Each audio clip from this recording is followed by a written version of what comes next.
In this video, we'll be hunting a box of nickels. We'll be looking for anything older than 1960, including war nickels, buffaloes, or anything older. We'll also be looking for any foreigns, proofs, heirs or varieties, or any other cool things we can find. And this box does have one ender right here. We have a 1957 on the end, so hopefully that's a good sign. So let's start the hunt, and I'll bring you in when we have our first find. Roll number 2, and in the first roll we did get a 2009, but in this roll we got our first older nickel, and this one is a 1948 from Philly. Next roll, and we have our first couple nickels from the 50s, and they are a 1953 and 1954, both from Denver. Roll number 5, and I'm just going to do this live just in case we get lucky, but just uncovered a 1939 nickel. This has a mint mark. It's going to be a key date. And it's not. We didn't get lucky this time, and it doesn't look like it's the DDR, but still, any 30s nickel is a good find. Just open the next roll, and I haven't looked yet, but it looks like we could have a silver right here. Let's see if it is. And it looks good. And it is a silver, a 1942. I have not gotten very many 1942 war nickels. And this one is 1942 San Francisco 35-cent silver war nickel. That's a great find. Roll number 8, another 50s nickel. This one is a 1957 Denver. Next roll, a couple more 50s nickels.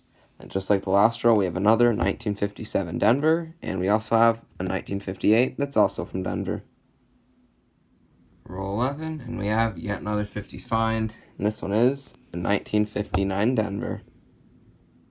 Next roll, and this time we have one from the 40s, and it is a 1940 from Philly. Roll 13, and we have one from the 40s and from the 50s. The 40s is a 1946 from Philly, and the 50s is another 1954 Denver. Just opened roll 15, and we're going to have the first foreign of the hunt, and it's going to be a Canadian nickel like normal. And this one is from 1989. Next roll, and we have a couple more finds. First, we have a 1941 from Philly and a 1953 that's also from Philly. Roll 18, and we have another 1954 from Denver. Roll 20, and we have another 40s nickel. This one is a 1949 Denver. Roll 25, halfway point of the box, and we have another 40s nickel. And this one is a 1949 from Philly. Just opened roll 27, and I think I see the oldest Canadian nickel I've ever found right there. If that's a 1947, it is. I've never found a King George Canadian nickel. This is my first one. It's 1947, maple leaf. You can see the maple leaf past the 7. Don't think it's anything rare, but that's my first ever King George nickel found in circulation. That's awesome. Roll 28, one roll after that 1947 Canadian nickel, and we have a 1947 American nickel. That's from Philly. Roll 30, and we have another 50s nickel, and this one is a pretty nice 1955 from Denver. Roll 33, and we have a pretty cool find. It's just a minor mint error on a 1960. Put it under the scope, and I don't know how I noticed it, but it has a couple of small cuds you can see right above the R right there, and also above the 0. And I found a variety right here. It's the cud 05 and 07. There's a bunch of variations of this one, but this is what the one I found is.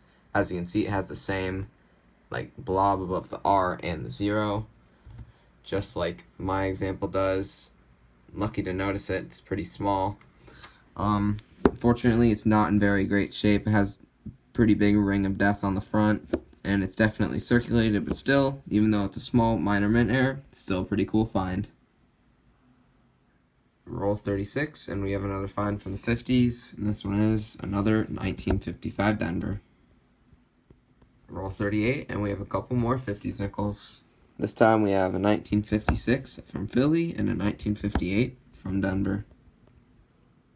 Roll 40, and we have a couple more older Jeffersons. First, we have a 1940 from San Francisco, and then we have another 1958 Denver. Just opened roll 41, and Looks like we have another silver edge here. Hopefully it is.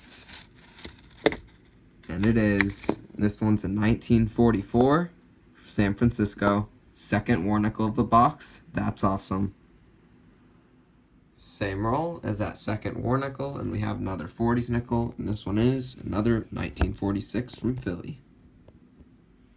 Next roll, and we have a couple more 50s nickels, and they are a 1955 and 1959, both from Denver.